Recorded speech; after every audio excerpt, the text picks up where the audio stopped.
You need to watch this video if you're planning to invest your money, particularly in the S&P 500. It could save you a lot of money because what I'm seeing is really scary. Signs are showing that we could be on the brink of a crash. So I'm talking particularly about these financial influencers who tell you to invest everything in the S&P 500. Basically, the premise of the advice is they use these ridiculous calculators. They look at the past performance over the last, 30 years or something. The average is 10%.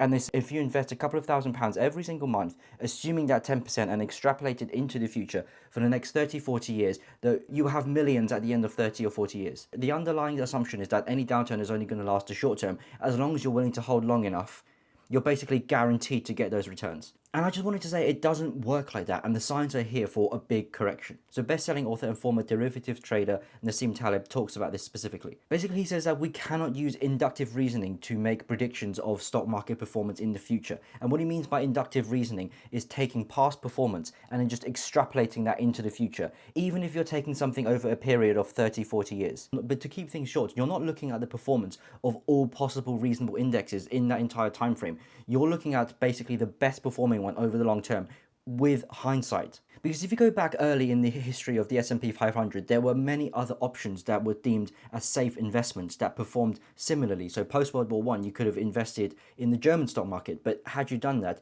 your entire wealth would have been eradicated. It's pure hindsight. And I know what you might be thinking, because we're going very far here. If the idea of Germany, China, and Russian stock markets having their entire wealth destroyed, you think it doesn't really apply to the modern world because it's very different.